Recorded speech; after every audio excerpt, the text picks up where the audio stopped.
Support comes from Mosby Building Arts, on a mission to create remodeling experiences worthy of 5-star online reviews. See the difference at callmosby.com. From St. Louis Public Radio.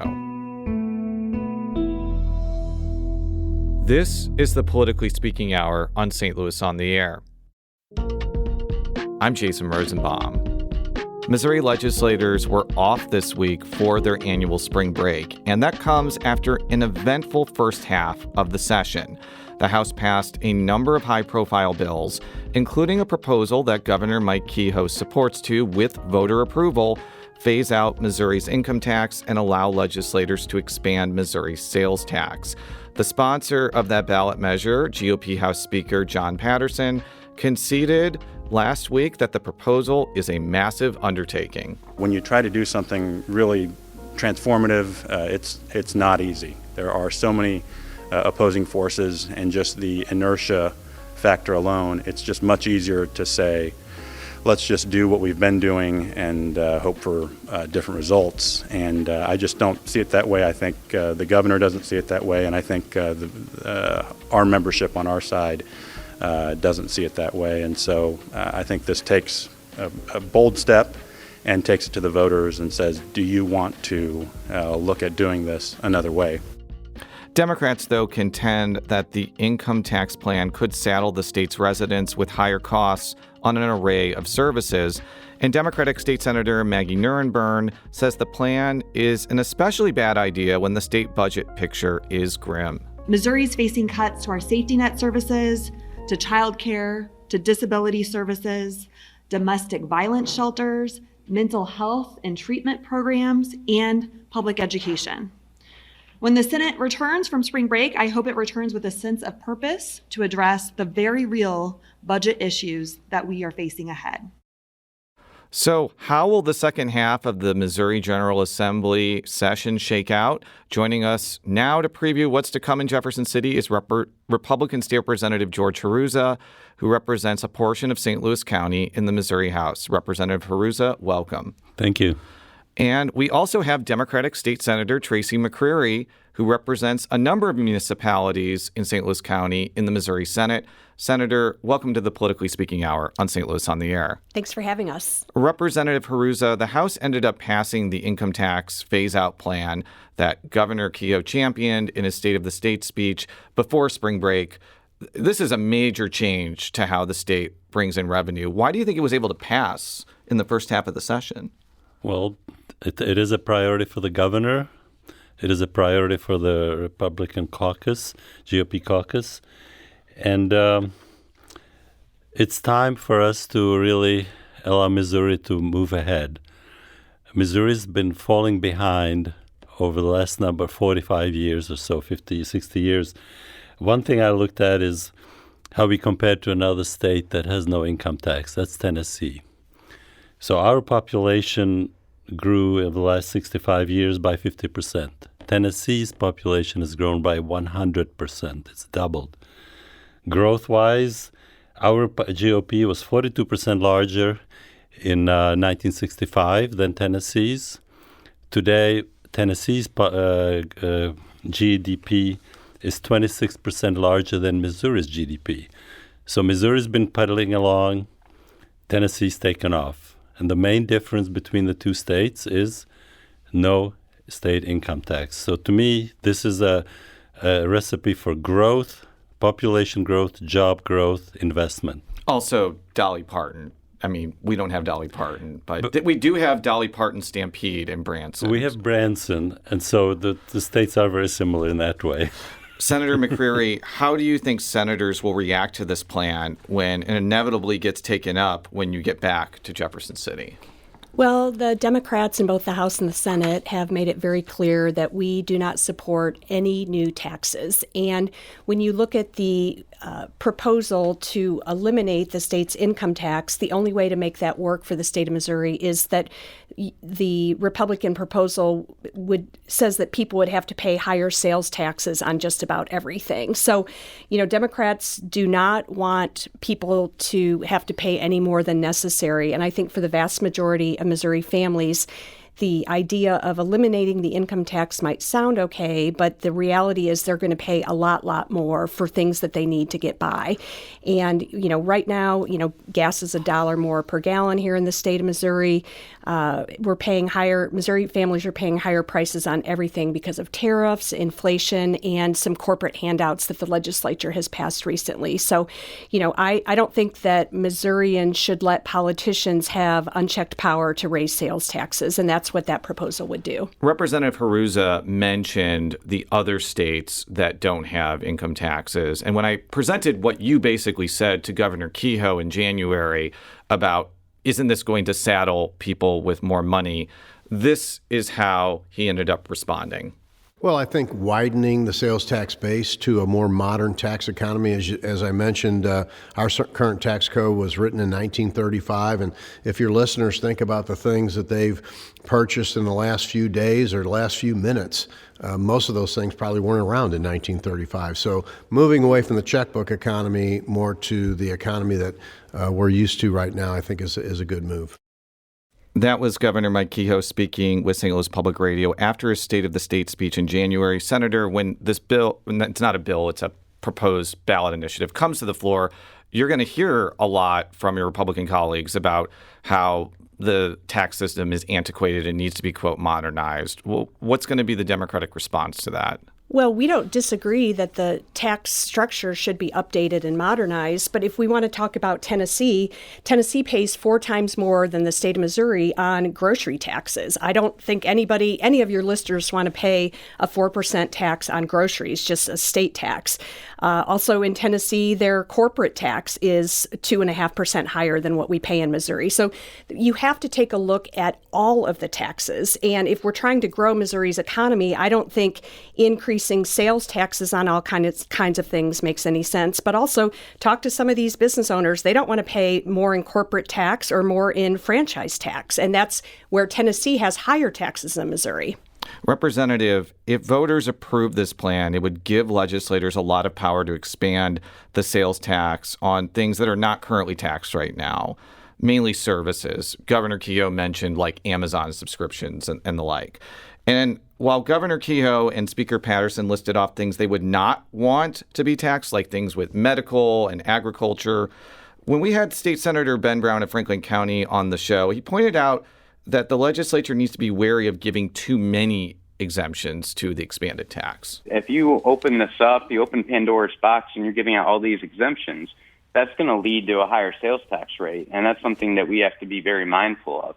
So I think that there are a few things that have been pointed out by the governor, by the speaker, that I think you can make very good cases for. But other than that, I think that we need to be very disciplined and ensure that we're keeping that sales tax rate overall very low, too. That was Republican State Senator Ben Brown on a recent episode of the Politically Speaking Hour on St. Louis on the Air. So, Representative, how do you balance the need to recoup the lost revenue from the end of the income tax with the potential harm of making everything more expensive? Because if you do too many exemptions, the state budget will fall off a cliff. But if you expand it to everything gets more expensive. Well, for one thing, is the whole proposal is structured to be revenue neutral. So there's no, if you do more exemptions, that just means you can't reduce the income tax by as much. It's totally balanced. So there's no overall increase. There's just a change of how we tax. And the things that we would be looking at taxing, the services, are far more paid by higher income individuals than lower income individuals. So, for example, there's no talk about changing the grocery tax or changing the rate on goods, which is what would be called a regressive tax. It's the expanding it to things such as your CPA, pays the CPA, lawn care, pool service, massage therapy. Those are what some people might consider luxury goods, or at least goods that are, or services that are used much more by higher income individuals. So this expanded tax will fall much more heavier on higher income individuals. So in fact, our overall sales tax structure will become less regressive than it is currently when it's limited to goods.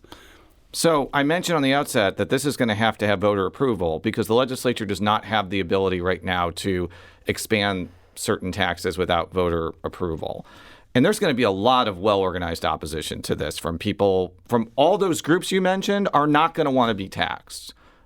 How do you get through that opposition? Well, we just have to keep getting our message out that thinking about what is the end goal here, which I mentioned earlier. It has to do with improving the lives of Missourians as overall, so that the vast majority of Missouri will benefit from having a shifting from the income tax to the sales tax.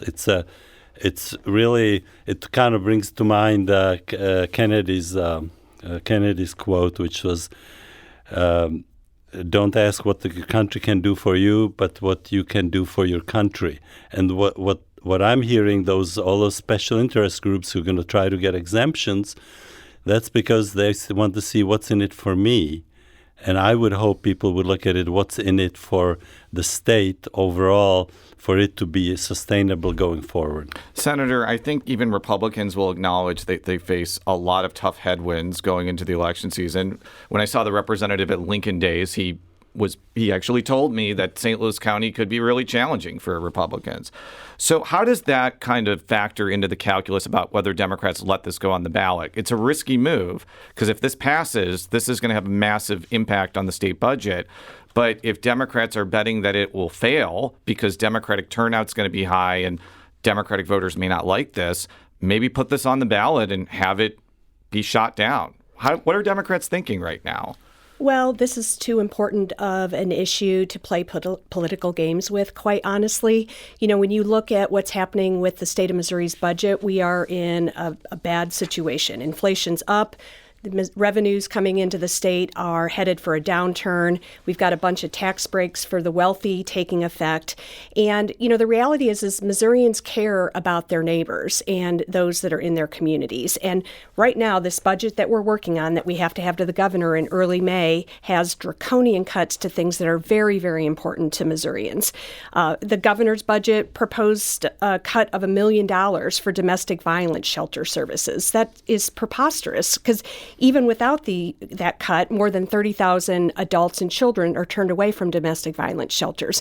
We're seeing drastic cuts to child care. The Republican House Budget Chair has proposed a huge cut to child care. And these subsidies are things that cover the cost of daycare for low-income kids and foster children. So things that are important to Missourians cost money. And I think it's irresponsible to have a discussion about cutting the state's income tax when we're not also talking about the drastic draconian cuts that have to happen to balance the budget. We're talking with State Senator Tracy McCreery of St. Louis County and State Representative George Hruza of St. Louis County. So I want to bring an issue to both of your attention. Last year, the legislature approved in a special session a tax credit for insurance deductibles incurred during a 2025 natural disaster, such as the May 16th tornado. It was in a larger bill that included incentives for sports stadiums. Because the bill is currently under litigation, the Missouri Department of Revenue is holding off on applying the tax credit to Missourians' tax situations. What do you both think of this, and should it prompt legislators to pass this tax credit as a standalone piece of legislation so May 16th tornado victims, full disclosure, like myself, can benefit from this credit? Senator, I'll start with you. Yeah, well, I think that the legislature should be united in making sure the Department of Revenue has clarity on what we intended with that language. You know, people need to have money in their pockets right now. Things are getting more and more expensive. So anything that we can do as a legislature to get more money into people's pockets, that's the thing we should do. So I'm going to be looking for opportunities between now and when session adjourns to either, you know, to put on an amendment that gives clear direction to the Department of Revenue. Representative, what do you think about that? I totally agree. This is an area I think that would have broad bipartisan support. That the individuals that have been so severely affected by the tornado should get all the help we can get them get back on their feet and rebuild. In the last couple minutes, and I would love to talk about these bills more fulsomely, I want to talk about two bills that you all are sponsoring.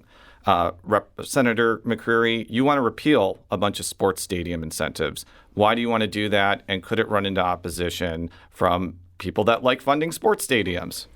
Well, I think that when we look at the state's budget outlook for the next several years, big picture, we need to make sure that we are being responsible with taxpayer money. And there's not a recognized economist out there that says that using taxpayer money for stadiums is a good thing. So I want to make sure that we're treating taxpayer money with respect and that we're funding things that are truly important to the state, including transportation funding, infrastructure investment, supporting public education, healthcare, you name it. We should not be giving away money, taxpayer money, to billionaire stadium owners.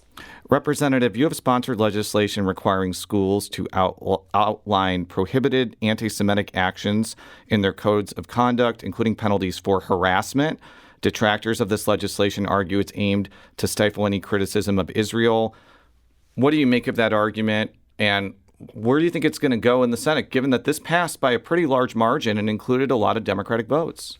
Yes, it was a bipartisan because our, we see the dramatic increase in anti-Semitic incidents, 900% over the last 10 years and 300% since October 7th.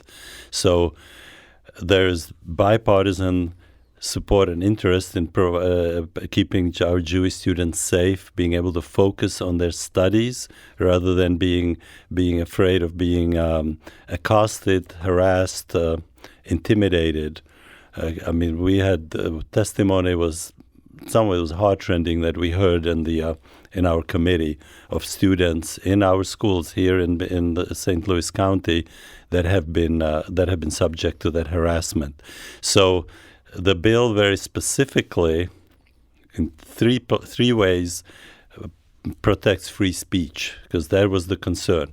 And it also includes, both in the definition of anti-Semitism and in the bill specifically, that criticism of Israel, as you would criticize another country, is not anti-Semitic.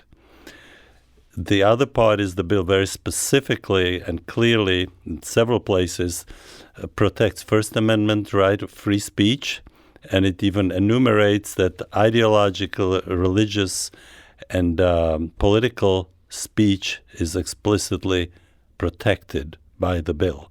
So we try to cover all those areas.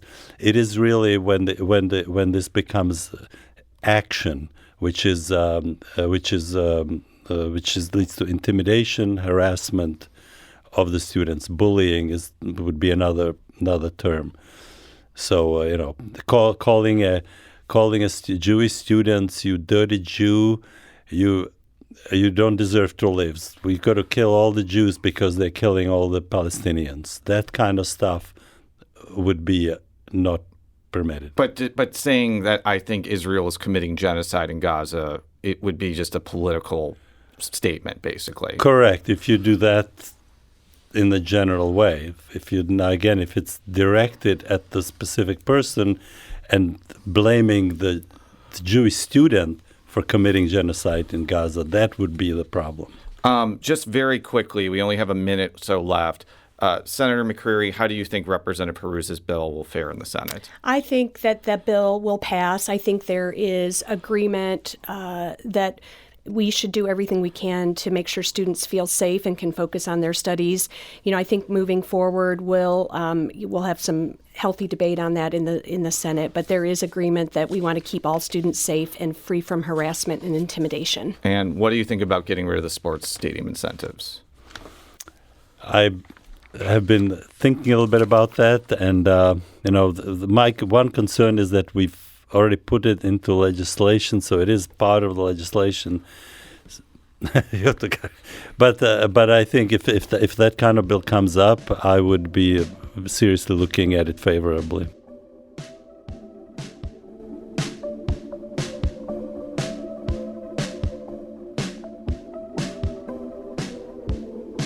Today's episode was produced by Jason Rosenbaum. Our audio engineer is Aaron Dorr. This podcast was mixed and edited by Aaron. Our executive producer is Alex Hoyer. St. Louis on the Air is a production of St. Louis Public Radio. Understanding starts here. Do you find yourself regularly listening to episodes of St. Louis on the Air? Suggest us to a friend you think might enjoy our conversations. And leave us a review and rating on Apple Podcasts on the App Store. It's the simplest way to help people discover our show. Thanks. St. Louis Public Radio is a member-supported service of the University of Missouri St. Louis.